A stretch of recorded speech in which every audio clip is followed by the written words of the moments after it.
Ukraine's Prime Minister has resigned in what he says is part of an attempt to find a peaceful solution to the country's political deadlock. The parliament is now reviewing several other concessions made by Ukraine's president, but the opposition is pledging to continue mass protests in the capital until the country's head of state steps down. And artist Alexei Yarshevsky is in Kiev for us right now. Alexei, what exactly is today's vote in parliament going to address?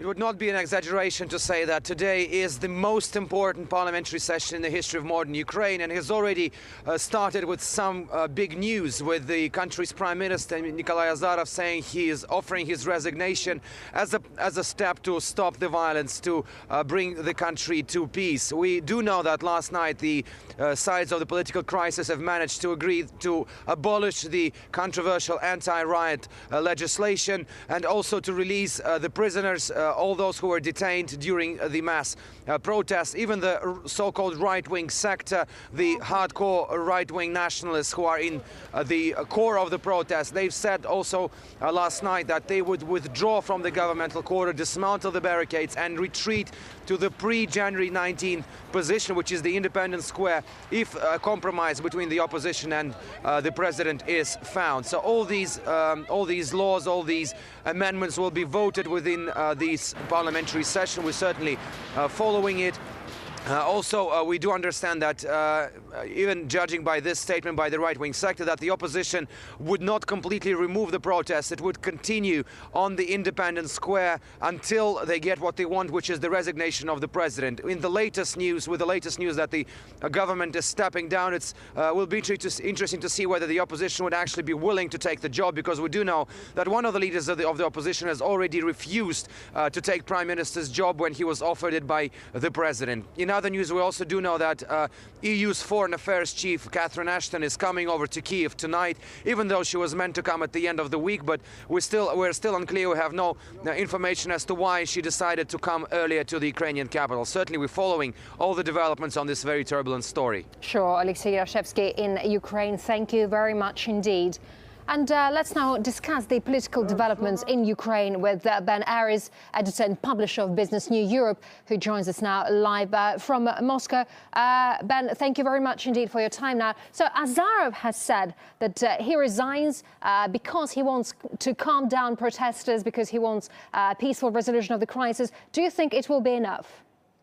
I'm not sure it will be. Clearly, the government are looking for options for ways of placating the opposition. I mean, the violence has been escalating, and now it's spread into the regions. The whole country is in uprising. And so Yanukovych and his government are in an increasingly difficult position, and they're trying to actually cool tempers. But the opposition has said time and time again that they will stop short of nothing except new elections. And Yatsenyuk, one of the Troika leaders, has already refused the job of Prime Minister. So the question of who's going to take over remains open. I'm pretty sure none of the opposition leaders will step into that role if they were offered the job. Sure, the protests in Kiev have been ongoing for more than 2 months now, with the opposition actually demand for the Prime Minister to resign. Why do you think it took him so much time to do so? Well, following the events of the weekend, I mean, you have to bear in mind, up until now, it's been a clash between principles. On the one side, the opposition is saying we have the right to protest, and on the other side, the government is saying we are the elected government and therefore we have the right to lead the country. But things went to a new level at the weekend, where the opposition supporters started taking over the regional governments. I mean, it is outside now the law and outside the constitution. In effect, you have a straight power clash or a coup d'etat, in so much as, unelected people are taking over regional governments. And so Yanukovych is finding himself increasingly put up against the wall, in the sense that in order to resolve this, one of the options is to put the army in. And nobody wants that. Indeed, the army took themselves out of the equation by declaring their neutrality yesterday, which is good news, because it means the bloodiest solution to this won't happen. But his options are being reduced, and I think this is an offer on his part to find some sort of compromise to actually end the conflict on the street. Yeah, and also some experts are already suggesting that without Premier Azarov in the government, President Yanukovych is now essentially a lame duck. Would you agree with that?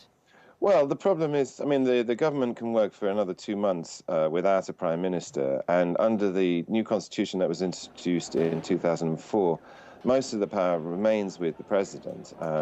But certainly the government looks less legitimate without a proper prime minister at the top. And Yanukovych is then sort of clearly in charge of everything. And for the opposition, that's going to be even less acceptable, I mean, less legitimate government. But it does mean that his authority has been reduced and just throws the whole politics of the situation into chaos. The Prime Minister's resignation was not the only demand from the opposition. We know that a snap presidential election is also on the list. Should we expect concessions from the president on that too? I think that's the last thing that he's going to agree to.